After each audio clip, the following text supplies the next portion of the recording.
We did. Alright, dude, here we go. Totally new setup. Totally. Is this test run or no? Yeah, This is I mean, okay. We're recording. Cool, man. I don't know. What do you think? Does it look all right? Do I look a little funky? I think it looks decent. Is it too off? Shadows. Is the contrast off? Can you see my shirt? That's what really matters. Can you see the? Yeah, dude. Yeah, you can. But yeah, I think it's good. I think it's pretty slick. Awesome, man. Cool. I bought I went on Amazon and I bought a Dicks Out for Harambe shirt to, Yes, I saw that. you know, show my support for that gorilla at the Cincinnati Zoo. God, just tragic, right? Yeah, I thought about if there would be any liability, because if your kid makes his or her way down to where the gorilla lives and they have to shoot the gorilla, well, that wouldn't have happened if your kid wouldn't have made his or her way down there. So are you liable for, you know, shouldn't you be watching your child? Yeah, basically. Exactly. Yeah. I mean, that's a question I would think. I don't know if they're insured. I'm sure they are, but still, I would want her on the hook for that because it probably costs, you know, on the other side of $500,000. Yeah. To get a gorilla from Africa over here. Mm-hmm. You know, it's an ordeal. I mean, to capture it, bring it back, take care of it. Yeah. And you have to groom it and make sure it doesn't fucking go ape shit. Well, yeah, ape shit. Yeah. monitor it 24/7. Pretty much, yeah. I mean, yeah, if I was the head of that zoo, I would have been like, yeah, this bitch is paying. Yeah, sewer. I don't care if there was any neglect, if, you know, the child escaped, like, in a whatever fashion. Yeah. It doesn't matter. That our one of our main gorillas is dead, and you're on the hook for it. He had information on Hillary Clinton. Yeah, dude. He had the keys. He was going to tell that kid. That's why that kid, you know, he there's that waved him down, and there's that photo showing he's just trying to, you know, right in the corner, just trying to tell him. Yeah, he's just trying to let him know, like, hey, I got some information for you. Yeah, man. He's like, hey, the Clinton Foundation down in Haiti. Yeah. Oh my God. That's legit. Yeah. Nothing to see there. Yep. Or like, we're gonna build shock resistant or earthquake resistant homes for everybody. Yeah. We're gonna make everything upscale, and we're gonna get it running again. 4 of them. Yeah. Like 4 or 5 fucking homes. Yeah. And the Red Cross and Child Protective Services. Oh God. And all that shit, and just the ties to the Clintons. Dude, and all that Clinton shit. Cash by Peter Schweitzer is such a good book. He goes over all of these scandals and where they have flown people and dictators in third world countries, how they donate to the Clinton Foundation as a slush fund. Follow the money. Yeah. I mean, that's where I look to when it comes to any of these things. You don't have to get too wild. I mean, the money speaks for itself, doesn't it? Like, why else would these things be happening? Yeah, it's not like she's gonna help relations. It's not like she's gonna help a bunch of poor people out of the goodness of her heart when clearly she's a fucking witch. Yeah, she's fucking psycho. Exactly, dude. She's so batshit crazy. She doesn't own up to her lies. I mean, just a sociopath in every goddamn regard. Yeah. But she's especially evil because she has this huge foundation that just gets, you know, Saudi Arabia has donated $10 million to $25 million to it over the years. And, well, if the Saudis are pumping money into your foundation, they're going to want something. And that was the whole quid pro quo and pay for play. And when she was in office as Secretary of State. Yeah. She just, like, over 90% of the time, she just met with donors. Yep. Big level donors. Well, and that became very obvious through her emails. Yep. Absolutely. Yeah. Well, Podesta's emails, but showed what she was doing anyway, and just the communications that they were having with leaders in all these other countries. Like, oh, you do this, I'll do this for you. You know, scratch my back, I'll scratch your back. Just Huma Abedin was in those emails too, just talking. Yeah. All political favors. Yep. Exactly. And it really lifted the veil on it. So we got to thank WikiLeaks for that, and probably Seth Rich too, of course. Yeah. Rest in peace, Seth Rich. Rest in peace. Yeah, man. It's just crazy because people think that's just a wild conspiracy theory, but it's like, so shocking and surprising. What else makes sense? Yeah. Really? I mean, tell me. Seth Rich was robbed when nothing was taken off of him, like that alone doesn't add up. It's fucked up. That's super fucked up. But oh man, yeah, the Seth Rich thing I think that blew everybody's minds, and it really, like, people who aren't conspiracy theorists were all of a sudden like, hold up, there's something here. Yeah. It's a robbery, but he still has like a watch, wallet, and some other stuff on him. Yeah, nothing was taken. Yeah, two shots in the back of the head. But he's killed just in the middle of the night. Yeah. Yeah. Like, how did anybody know where he was? Like, why pick him out and not take any of his shit? He wasn't carrying and concealing, obviously, because most people don't. Yeah. Especially in Washington, D.C. or wherever. Mm-hmm. So. Well, and he worked for the government, too, so I'm sure he felt pretty secure in what he was doing. Exactly. Well, maybe. Probably not after what he did. Yep. You know, if it was him.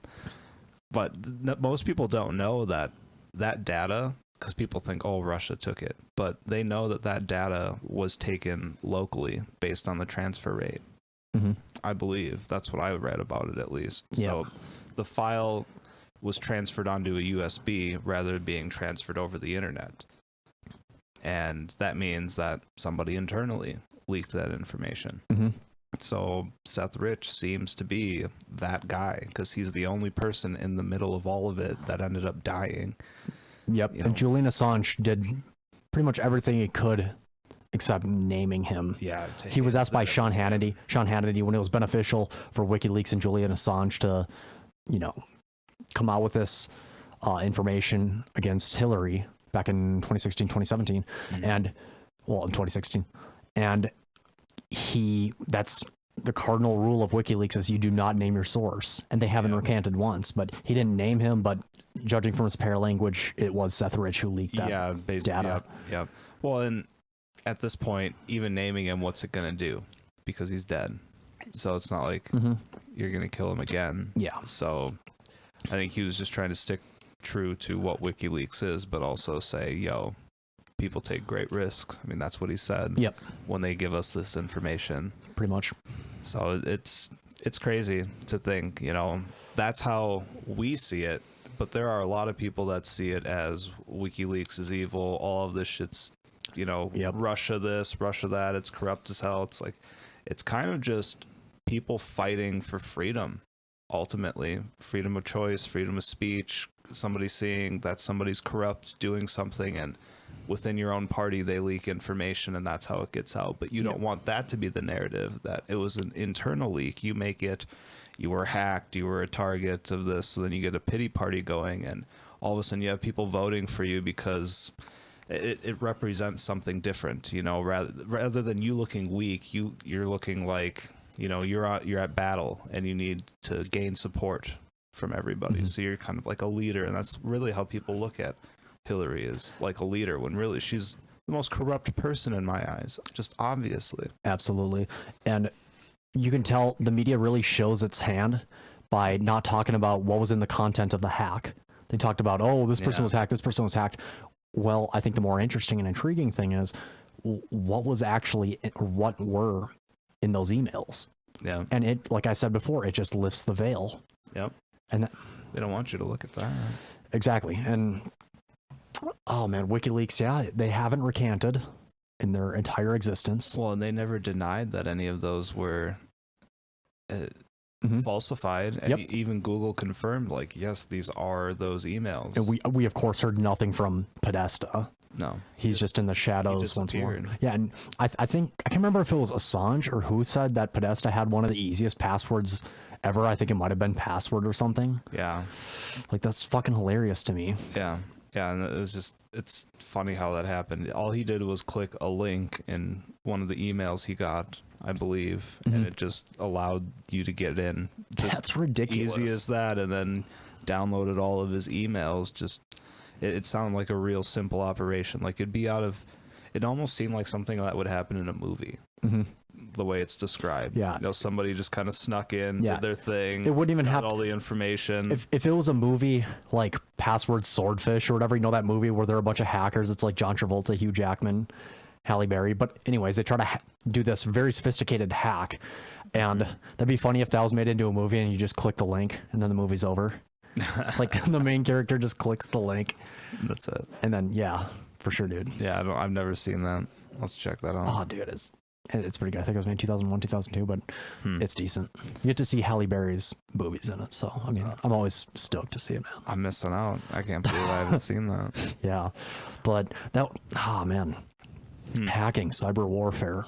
Yeah, that's the next thing. I mean, everything's becoming technology based, and especially as people are ignorant to how technology works, it makes them susceptible to manipulation based on what we've already seen, you know, in the past. I think we've mentioned this on Base Basement already, but just how Russia actually did influence people to mobilize in the streets as far as protesting goes, and gets two groups that are opposing each other to fight in the streets. So it's, I mean, that alone I think is crazy. That's what alarms me. So how do we combat that? Exactly.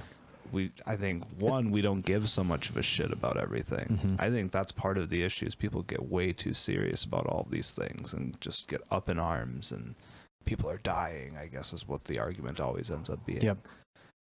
People can't control their emotions and they take to the streets. Yeah. Yeah. And it's just like, how often are you really in a life or death situation? Yeah, for sure. Like hardly ever. Like when people say, oh, there's people dying in the streets, like where? Yeah. Unless you're on the west side of Chicago or you're in Baltimore or St. Louis. Yeah. Where are they dying? I know that people have it rough, but there's so many programs, so many ways to try to help these people that it's, what else do you do at that point? For sure. Other than like control them. Yeah. And get them to do your bidding based on like the way you think their life should be. Playing on that sense of emotion for people who can't control their emotions, and it's very effective. You know, for them, it's feelings over facts. And if you can manipulate what they see online, and, you know, you have these Russian bot farms who are trying to get different groups to, you know, become polarized and then just, you know, beat the piss out of each other in the streets or protest violently against each other. Well, that's very effective. Yeah. And that doesn't even get to the hacking aspect of it for encryption and whatnot. You know, like we were talking about how cyber warfare is pretty much the future. Yeah. Most Americans don't encrypt or don't know about encryption, and it'd be incredibly easy just for black hats and white hats or whatever, if they're testing out, you know, for certain firms and agencies, to hack into people's phones and laptops and stuff, and maybe in their vehicles. Yeah. And that was a speculation with Michael Hastings once he had dirt on the CIA's torture program that was being run by John Brennan. You know, he was about to write an article on that, and then he died in a mysterious car crash. I don't know about that shit. Yeah. That's the shit that just gets buried. It would have been very interesting to see what he found. That's the real shit right there. Yeah. Damn. It'd be scary to be a whistleblower or a leaker. Yeah. For something that big. You gotta like always be looking over your shoulder. Yeah. Or your car is all of a sudden gonna explode. Yeah, dude, that would be insane. There's this is his name? I'm gonna look it up. Nathaniel Hale, maybe. Not the American Revolution spy. Let's see. Son of a bitch. My phone's being fucky, but anyways, there was this guy who leaked drone information about the drone war and like how it's conducted, who has to sign off on it, and the process by which it occurs. And he leaked it to The Intercept. The Intercept gets the best leaks, of course. He leaked it to, I think, Glenn Greenwald or Jeremy Scahill. And then Jeremy Scahill actually wrote a book on it called The Assassination Complex. And it's super in-depth, super detailed. It's pretty fucking disturbing. Damn. And the guy who leaked it, I think, is facing he's going to get a huge fucking prison sentence. And if there's a Republican in office, there's no political advantage to releasing him earlier, you know, pardoning him or anything. Yeah. But then if a Democrat's in office and it's not a corporate Democrat like Bernie, there's tremendous pressure for him to release leakers and whistleblowers because, you know, that's his base. Right. Sort of anti-establishment and everything. And well, yeah, I would say a good portion of them are anti-war, but still. They are. I mean, have you seen some of those interviews of Bernie? Bernie conducting interviews of the punks. Bernie interviews punks or some shit like that. I haven't seen him now. That sounds fucking hilarious. Sounds like satire. It's something to see. Oh my god! But he's like serious, and the people are just like, just society, man. Yeah, man. Industrialization, man. Overpopulation, man. There's so many people. Oh my god! And he's all about it. He's serious about it. Like, how can you listen to this and take it seriously? Oh, dude, it's what? Okay. If you want to criticize, that's fine. What's your alternative? What's your specific solutions that you have in mind? What's better than this? Because I can't really think of a better way for us to have an exchange of goods based on the value that you're creating based on your labor. I mean, you have to put something into the system, because why can't you say, just because I exist, I'm owed something? It sounds so selfish to me. Yeah. And I don't understand that. Like, why do you just deserve something out of nothing? So gotta have skin in the game. Yeah, I mean, why not have a job where you're providing some sort of service that's beneficial to a bunch of people? You get rewarded in these dollars that you can exchange for whatever. Because, I mean, imagine you're just making chairs, or all you do is you have, milk or corn, whatever your specific item is. Like, are you just going to trade corn for chairs straight up? Like, how is that going to work? What's the medium of exchange? Well, yeah, because you can't have, say, like, how many apples is it going to take to purchase a chair? You can't eat that many apples as far as you're going to value the chair, versus 1,000 apples or whatever the fuck it's going to end up being. Yeah, for sure. It just doesn't make sense. Yep. So to have it be in dollars, where then you kind of create the economy where all these dollars go around, they're exchanged. Yep. I just think it makes sense to have it this way, because then I can go and do my specific job, then I can take these dollars and get the things that I want, and then that helps me live a certain type of lifestyle. Yep. I don't understand what this oppressive society is. Well, what's the other system? What do they want that's more individual than this, or individualist in nature than the one we have now? Because it's basically purely, it's not fully capitalistic, but it's pretty damn capitalistic, and that's a good thing, because it relies on voluntary transactions on the individual level, like you were talking about. Right. And those Bernie supporters that say, oh, man, like, society, industrialization, it all needs to burn, like overpopulation, and these environmentalists or neo-Malthusians are just, they're fucking ridiculous. We saw this past week where one of his supporters got up on stage, got topless, and I think before after that took the microphone from him and started talking about how we shouldn't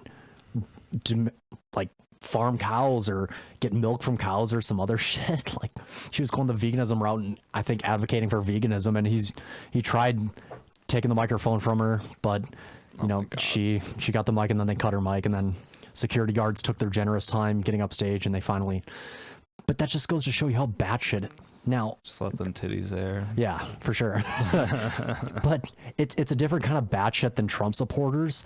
But for Bernie supporters, it's just like they lack no solutions that don't, or they lack specific solutions that don't end up with getting a handout. You know what I mean? I actually got some screenshots from Twitter. Here's some of the things that he tweeted out, or one of his spokespeople tweeted out and advocated for. Yeah. So I'm just gonna read a few of them, and of course most of them, it involves free handouts, welfare, whatever. Medicare for all leaves no one behind, because your survival should not depend on being able to afford outrageous healthcare costs set by companies trying to make huge profits. That's one. And then, let me be clear, we have a misogynist in the White House who uses sexism for his own political purposes. Together we are building a movement to bring people together, to end violence against women, and to fight for the fundamental rights of all women. As if women don't have any rights in this country, right? Did you really say that? Yes. And then... women don't have rights. Continue. And here's another one. It is absolutely barbaric that medical debt even exists in the richest country on earth. We're going to eliminate all of it. That's one. And here's my favorite. Oh my God. In California and across the country, All our people deserve a safe and decent place to live. We need a homes guarantee and a national rent control standard. A homes guarantee and a national rent control standard. With how many people are homeless in California, and then a rent control, like, how is that gonna work? Are you fucking high? That would just de-incentivize building even more in California, and the cost would go up. It would be insane, because everybody would just charge. They're gonna say, okay, we're gonna be building, the demand is gonna be this, the supply is gonna be this, so prices are gonna be... That worked out well in Venezuela. Insane. Oh my god. Yeah. Somebody that does not understand basic economics. And that's happening in Seattle, and I think Portland too. They're trying that out, and it's... Well, go ahead. I mean, it's liberal paradise. And then here's another one. This one is just fucking confusing. It's paradoxical. It's just contradictory. I am proud to have the support of working people who understand that true freedom requires a living wage, security in retirement, and comprehensive health care. Creativity can flourish when our people are paid for their hard work and free from the fear of crushing debt. I'm going to say that one more time, except in my normal... quiet voice. But I really like that. I can really hear Bernie coming through in that. I know, man. It's beautiful. I just don't want to scream it into the mic. That's the thing. Keep it up. Yeah. I'm sure it's... Oh, dude, you run out of air. Yeah. I am proud to have the support of working people who understand that true freedom requires a living wage, security in retirement, and comprehensive health care. Creativity can flourish when our people are paid for their hard work and free from the fear of crushing debt. And then Michael Knowles, here, I'll get this one in. Bernie tweeted, getting an education isn't a crime. We need to cancel every penny of student loan debt. And then Michael Knowles from Daily Wire tweeted in reply, drinking lots of whiskey isn't a crime. We need to cancel every penny of my bar tab. Yeah. It's the same principle. It really is. Like, I did it. I wanted it to happen. I signed the line. And it is totally contradictory what he says in that statement. It's like that you should be able to live debt free, but we're going to, like, basically he's saying it's no longer going to be in your name. We're just going to have that debt be in the name of the government. Yeah. Instead, because it's not going to be funded. Nobody's going to be paying for it. So where's it going to come from? Exactly. How's that going to work? Yeah, dude. You're still going to be in debt in one way or another. Mm-hmm. Should we just have the whole country be in debt and just nobody will be rich? We'll no longer be the richest country. We'll have no sort of economic value. Nobody's going to want to open companies here. No incentive to be rich. And that ties into the next tweet, which is from AOC. Okay. Alexandria Ocasio-Cortez. In a time when 60% of American workers make less than $40,000 a year, billionaires should not exist. And then she replied to her own tweet. Also, billionaires don't have $1 billion because they work thousands of times harder than the teacher or the single mom. They are billionaires because the stock market makes that money for them, which relies on profiteering off insulin, low wages, scrap jobs, etc.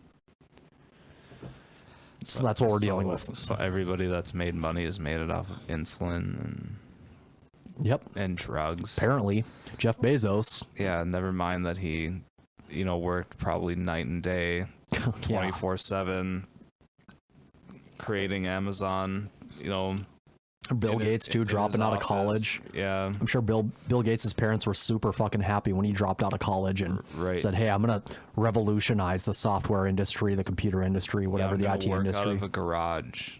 That's where all of his shit started, was in a garage. Like, that's where a lot of these people start. Sergey Brin and Larry Page too. Yeah. I don't want to say that, moms don't do anything. I don't want to diminish that at all.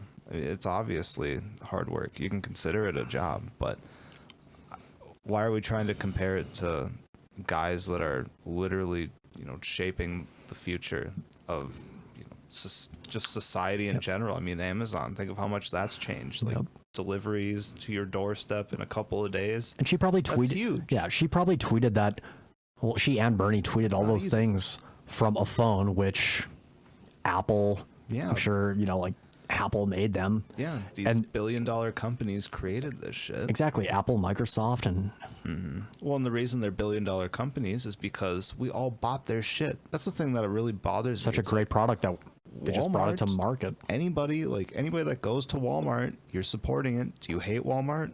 why are you shopping there? Yep. You know, if you don't like any of these places, why are you giving them money? If you don't like these phone companies, why are you giving them money? Well, because I need this phone for my convenience. Yep. It's like, well, then you're paying for it. Exactly. And I don't understand. Sorry.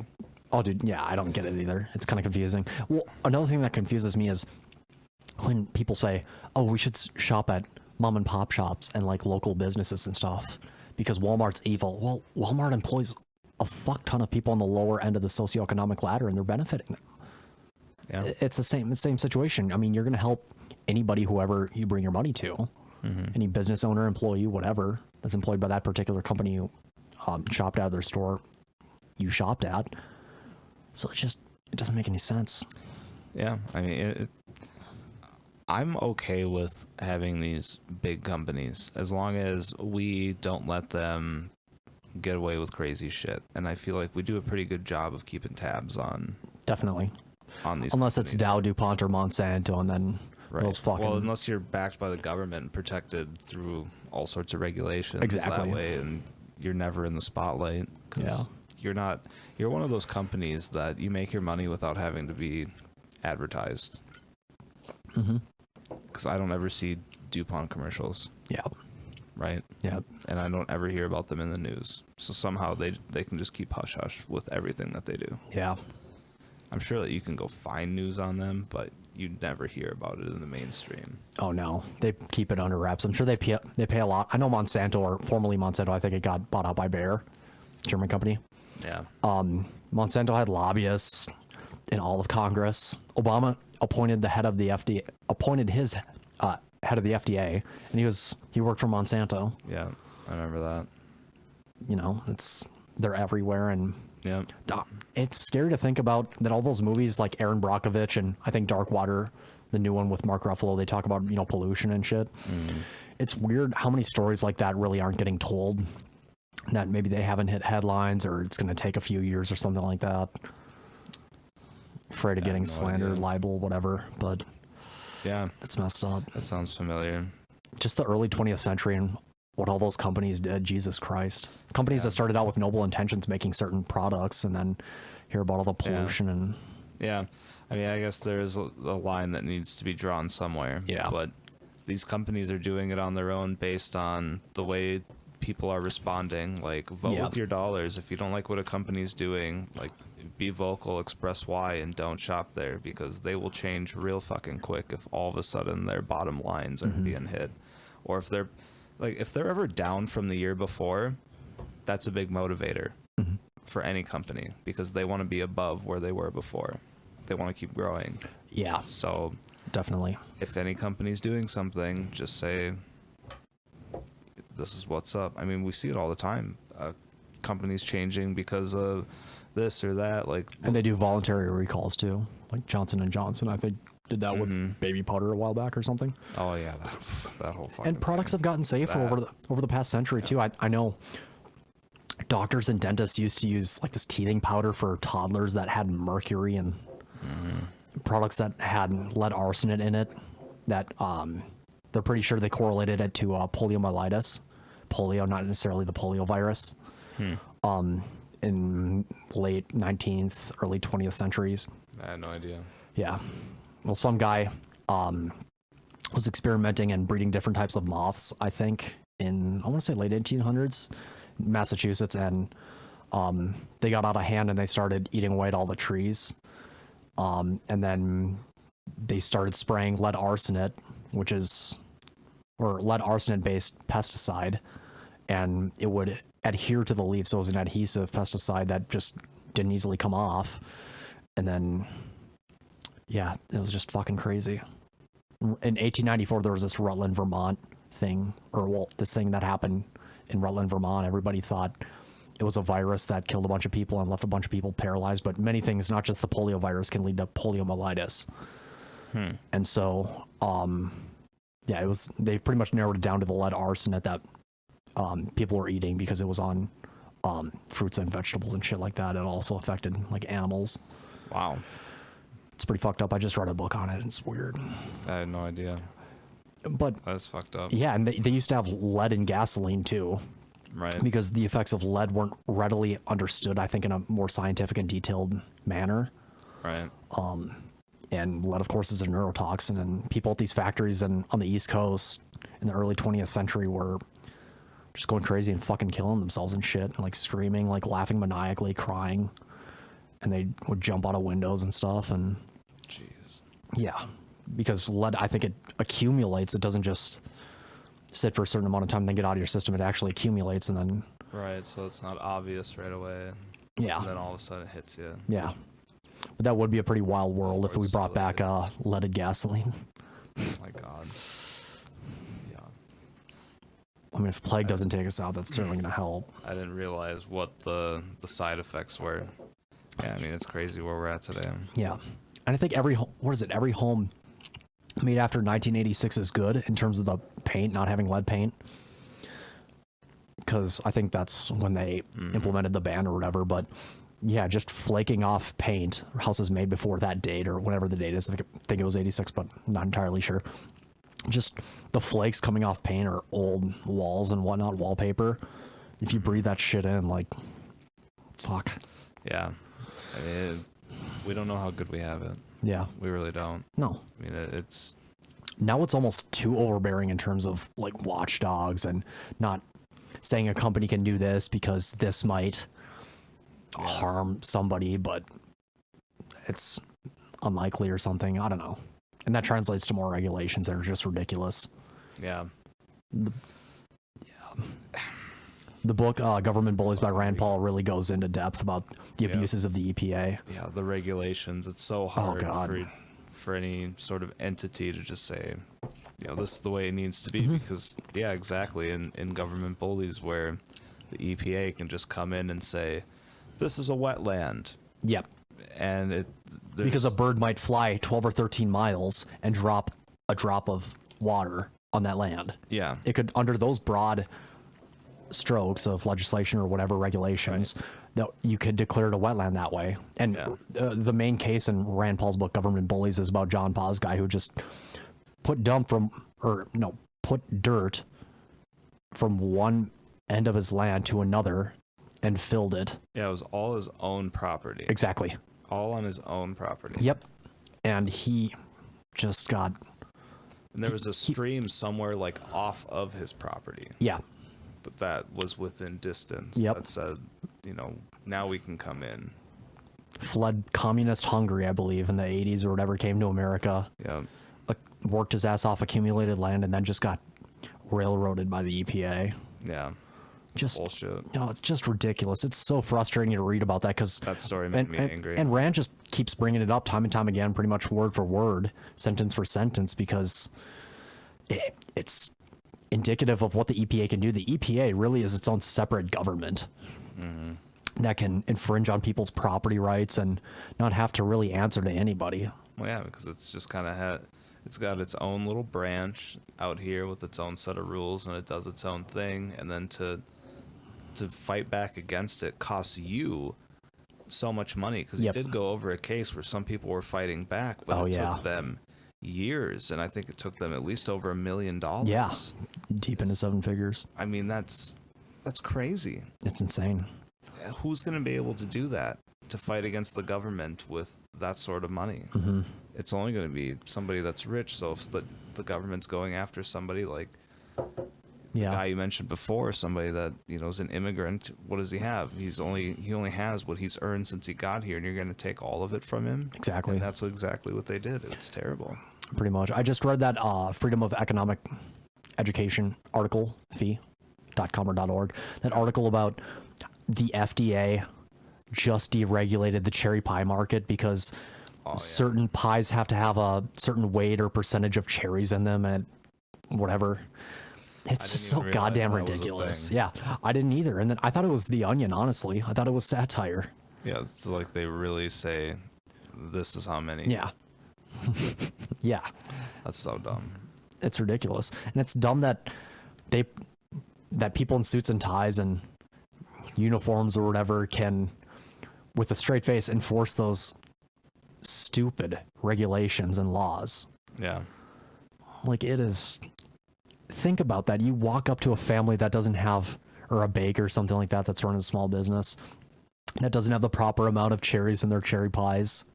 Like, yeah, you had to have a sting operation. Yeah. We did it, gentlemen. We got those cherry pies. Shorting people by 4% on every pie. That's so ridiculous. There was that sting operation, I think it was in Maple Grove, where there was a bar that was selling a spotted cow. Yeah. And somebody figured it out, somebody in the state, and then they seized assets and property and everything. And yeah, that made me angry. 'Cause, like, why? It's Prohibition era type shit. It is. And that happens for so many other products nowadays, despite the fact that they're not outright banned. Yeah. Well, and I know that, I don't even know what it is. I just know that you can't sell. Something to do with licensing in that particular state. Yeah, like spotted cow. What is it? New Glarus. The New Glarus. Or maybe it's any brews from Wisconsin. I don't know. Yeah, it must be a licensing thing. Yeah. But if they ended up with a keg of it, I mean, how do you end up with a keg of it? Yeah. Bought it from them somehow, so they still got their money one way or another. Exactly. I'd imagine. They probably didn't figure out the secret recipe or anything. And well, yeah, it's not like they just copied it. I'm sure they purchased it. And they were selling it, $5, $6 a glass, and no strings attached. Making money off of it. You need a license to brew your beer and sell beer. Well, and then they put limits on like how much each brewery can sell. Do you know about that? I figured there was some volume restriction or... Yeah, it was something in Minnesota limiting how much they could produce, and I heard that some of these breweries were just producing like mad, trying to pump it out before the limit went into effect. Because then after that goes into effect, they can only do so much. Yeah. It's crazy. People and armed people, by the way, I'm sure they're carrying, would enforce those rules, which is so ridiculous that the rules even exist in the first place. Well, we're just responding to demand, and we shouldn't have limits placed on how much we can brew. Yeah. When he was saying like, oh, that'll never happen. We'll never have a revolution. It's like, I don't know, man. I feel like it wouldn't take much. It would just take some guy, and the word would spread, and you would see something like you'd never seen before. Possibly. I think 10 years ago, from either yesterday or today, the story about Joe Stack, I think his name is Joe Stack. He's this guy. Not familiar. He had a business, and the IRS was passing these small, well, not IRS, but maybe city council or something like that. We're working with the IRS. They're passing these resolutions on the spot to get more money out of them, kind of get them out of the market as a small business owner. And he just got tired of it. And he took a small airplane, departed from an airport, and then flew into the fucking IRS office. Oh my God. Killed himself. Joe Stack. Let me look that up quick. Damn. Just like Killdozer. Oh yeah, dude. I'm gonna try to find that. Maybe see if I can find it. But if I can, it's not a big deal. But yeah, Killdozer. Rest in peace, Killdozer. Jeez. Yeah, the Austin suicide attack, 2010. People can get pushed over the edge. Yeah. The 2010 Austin suicide attack occurred on February 18th, so it's a few days ago, 2010, when Andrew Joseph Stack, the third, deliberately crashed a single-engine Piper Dakota light aircraft into building one of the Echelon office complex in Austin, Texas, United States, killing himself and Internal Revenue Service manager Vernon Hunter. 13 others were injured, 2 severely. The 4-story office building housed an IRS field office occupying the top 3 floors, along with a couple of private businesses on the first floor. Prior to the crash, Stack had posted a suicide note to his website expressing his disillusionment with corporations and government agencies such as the IRS. Stack is also suspected of having set fire that morning to his 2-story North Austin house, which was mostly destroyed. So not as efficient and concise in boogalooing as Killdozer or Roger Peon. Yeah. But still the right, I mean, for him, had the right idea. But yeah, when Sam said there wouldn't be a revolution happening, well, it depends on the threshold, because if you fuck with enough innocent and law-abiding individuals who are just trying to go about their business, you never know, they might go fucking crazy. Yeah. Well, and I think the one thing that we don't have going on is the communication the groups kind of just formed online. We're not getting together all the time, so I think that's really what's different versus back in the day. Everything was just at the taverns, word of mouth. Yeah, people getting together. Everybody was there, present in the same room together. So it's easier to see how something could spark from that, and it wouldn't today because we're all over the country. That's true. As far as people that are in the same groups now. Very much so. And this unnecessary and illegal searches and seizures are certainly right there. They're more numerous and over dumber shit, really. Because back in the day, redcoats could just search anybody under generalized warrants or general warrants. Yeah. This is before James Otis Jr., I believe, fought against made a court argument that later led to the Fourth Amendment. But they could keep a certain percentage of whatever they searched and not have any reason for it. And I think nowadays we're seeing that with the drug war and so many other things that go into the permit issuing business. Really, you got to have a permit for this, even though 50 years ago you could just build a shack on your land without a permit. Yeah. Or what gets me is you need a permit to build a deck. Yeah, I was gonna say you can't do anything with your deck, or you just don't attach it to your house. Yeah. Apparently that's a workaround. Yeah. Just don't attach it to your house. Which is, it's so ridiculous. It's just stupid. Yeah. I mean, there's so many laws like that. If you have property on a lake or lakeside property, they say you can't have a deck this big or above this size without it being this close to the lake, and some other local municipality regulations, and they're just stupid. And for different neighborhoods, like in Monticello, in my parents' neighborhood, they had to have like up to a certain height, all the front facing walls, like to the street, have to have brick on the house. And even on the shed that they built, like down away from the road, you can't even see this shed really from the road. It's way down there, it's way back there, and they still had to have the brick up to a certain height. Yeah. It's just like, okay. It's just little rules like that, like the way this has to look, the way this has to be. Stupid. I mean, people, it's their own property. And again, 5-6 decades ago, you could do whatever you wanted on your property for the most part. Nowadays, you have to have a permit for everything. And it varies from state to state, but in most states, it's why is there a rule for that? And what's really messed up is if a city or county official had to, go and check it out or whatever, if they caught wind of you building a shack maybe on your private property that you would otherwise possibly need a permit for, they would maybe trespass to get a good look or something like that. And I'm sure it would be held up in court if it wasn't in compliance, if the shack wasn't, or whatever you built on your property. As in, they would be justified in trespassing on their private property, just like cops would be justified for trespassing on private property if they see two people smoking pot in their front lawn and not doing anything.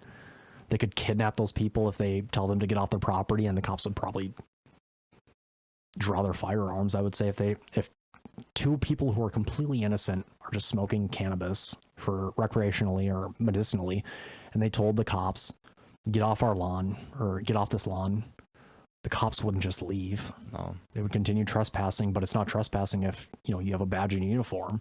Right.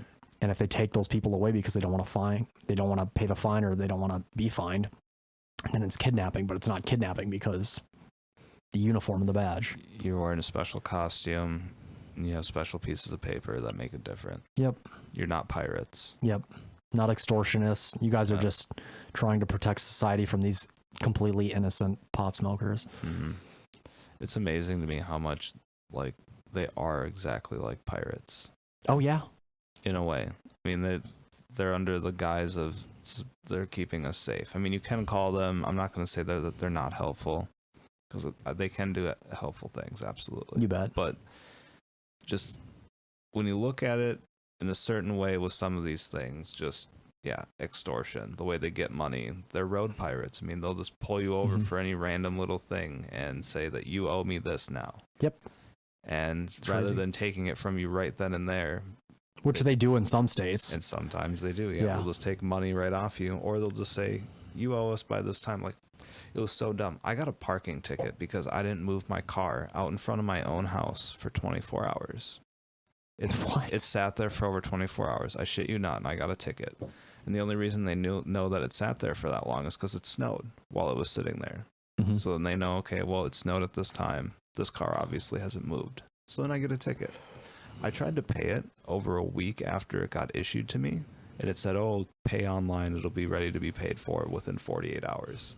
I checked multiple times. I checked over a week later, and I'm like, okay, I guess maybe it was just a warning. Didn't think much of anything of it. Mm-hmm. Then a couple more weeks go by, and I get another letter saying, you didn't pay this. All of a sudden, I have a late fee tacked onto the whole thing. I had to pay like 40 some bucks, $50, because I parked in front of my own house. You want to know what I did when I moved it? I backed it up like a whole space. That was it. I moved it one space. It's like, there you go. Are you happy now? You're just going to take my money. Made such a difference in society. Yeah, it's like, why? People are better off because you backed it up, Ryan.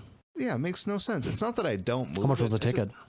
The ticket was $24. And then the fee ended up being like another, like $20. That's so Or maybe stupid. it was 40. No, the fee was $40. I had to pay $60 for that ticket. Jesus Christ. Seriously, I was mad. I wanted to go fight it because I tried to pay it. Mm-hmm. I really did. But I thought it wasn't issued because I couldn't find it in the system. I looked multiple times. I tried the multiple different methods. That's for looking it up on the website. That's what cops / road pirates do around where I live. Like they just hang out They just hang out between St. Michael and Buffalo on that road. I think it was 35, 39 maybe, 35. And when I'm driving from Otsego to do a shift in Buffalo, I know to go the speed limit. I used to fly down there, just go fast as hell. I used to get it up to 135, 140, top out my old Optima. Yeah. But now I just drive the speed limit. One, for fuel economy, it's great. But two, I know somebody is going to be there. I'll see 2-3 cop cars. Yeah. I know. I drive the speed limit. And I guess you could say that's one of the nice things about the cops being around is it does make me want to be on the dot. And sometimes when I do see people speeding, I'm like, pull that fucker over. He's driving reckless. Yeah. Like especially if they're swerving. Yeah. I think about that all the time. So, these ass wipes that swerve, and thankfully there's nobody else on the road. Mm-hmm. It's one thing if you swerve in your own lane, but it's an entirely different thing if you're swerving across reckless. The center line. Yeah. If it's obvious. That's drunk or not. So I can see how a regulating force is necessary to a certain degree. Definitely. All things need to be regulated to a certain extent. Nothing can just run rampant. Yeah. So it's hard. It's hard to say because anything that runs rampant usually just turns into chaos and fails. Yeah. And even if it's privatized and like the roadway systems and everything and their tolls set up and it's obviously, less of a racket, it's still a racket, and they would still have, I would say to a great extent, similar laws or similar private laws because it's on their property, right? Right. And it all comes down to revenue generation, and I think that, unfortunately, like it would be just as shitty, probably a little bit better, obviously. Yeah. Well, and how much of it needs to be regulated by government and how much of it needs to be regulated by principled people that, have certain values that they want to see within society. Yeah. Because drunk driving laws hasn't stopped anybody from drinking and driving. Right. I mean, we see that not just in Wright County, but fucking Wisconsin. If you go to Hudson or just across the border. Yeah, all over the place. I mean. Absolutely. Yeah, they're pissed drunk off Miller Lite over there, too. People make choices. At the end of the day, I mean, you're going to do what you're going to do. And the guy in a suit in an office, in a big fancy building. Did he stop that bar fly from tipping a few too many back? And yeah. Did he make the big difference with that signature? Exactly. Well, it's like I was telling you a few years back when I was listening to that tow truck driver after I hit that deer kind of past Two Harbors, in between Duluth and Two Harbors. He was telling me about people who had 13 or 14 whiskey tickets. Like, that's fucking insane. Yeah. They just don't learn. I mean, the first thing alcohol does is when you've had 4 or 5 beers, especially lightweight or non, is it messes with your judgment. And that's the last thing you want messed with if you're going to be heading out and getting into a vehicle. Yep. Absolutely. That's why it's understandable when I think many people get whiskey tickets. They don't think about planning it ahead of time, and then they tip a few too many back, and maybe there's not enough demand for Uber or Lyft, not enough drivers in that particular area. And then once you get caught there, it's just the state taking over your life. Really, they can do whatever the fuck they want to do with you. And people should have access to Uber, Lyft, taxi service. friends, somebody to give you a ride rather than putting yourself at risk. Yeah. But that's the thing is, after you tip one back and you don't think anything of it, you know. Yeah. It's like, obviously you want to have these safeguards in place to be able to get a sober ride home, but a lot of people, it just, they're not that proactive instead of reactive. It's whatever. Yeah. Yeah, I'll usually have like 3 beers if I go out. It's kind of my limit. I'm not going to be driving after that. Yep. Because don't want to get too wild. Yeah. For sure, man. I think I've driven on 4, but I made it. Yeah. Not ideal. Not recommended. Definitely. Obviously. Goes back to vehicle autonomy, man. Yeah. Got to get that level 5 vehicle autonomy going. I can't wait for my Tesla, dude. It's going to happen. It's going to be sick. Get some rocket boosters on that bitch. Just go fucking flying. Yeah. So you don't have to burn up the battery pack. Eventually it might just fly. Yeah, it would be a lot of noise, but it could definitely fly. That would be sick. Hyperloop, road, and then flying cars. Holy fuck, I'm ready. God. A Hyperloop that goes from Vegas to Duluth to New York, Florida. It just loops all around the country. Yeah. Maybe go through Texas, hit some major hubs. It'd probably hit Minneapolis rather than up here. Unfortunately. Got to make sure it's bulletproof on the outside, you know. Yeah. Because I'm sure, well, it's being run private. If it's being run privately, then of course, I don't think Elon and the Boring Company is going to let homeless people on it like they do the light rail. And they're going to have security. Yeah. Well, pretty locked down. I don't think anyone's going to want to stay down there. You're not going to want to be on those tracks because those things are flying. They're rickety too. Yeah. Yeah. There was that, I can't remember if it was that ABC News or NBC, where that anchor, that commentator was interviewing Elon and went on a ride with him and on one of the train carts or cars that goes on the Hyperloop from LA to wherever or to LA. And even Elon was having white knuckles. He's like, holy fuck, in his head, but he couldn't say anything, obviously. Yeah. And she was like, wow, that was a really rough ride. He's like, yeah, never said it was going to be smooth. Yeah. It's funny. Janky still. Yeah. Working out the kinks. Well, I mean, when you're trying to launch a hunk of metal, keep it stable. I mean, that's hard on a track or whatever you're doing. You bet. That's going to be a challenge. Definitely, man. It's crazy. Yeah, it is. Where the fuck is Brandon? Brandon's back, I believe. Yeah, is he? We should go get him. Should we end this one? Let's wrap this one up. And then we'll get him down for the next one. Yeah. All right. Sounds good, dude. Pound it. I like the new setup. Boom.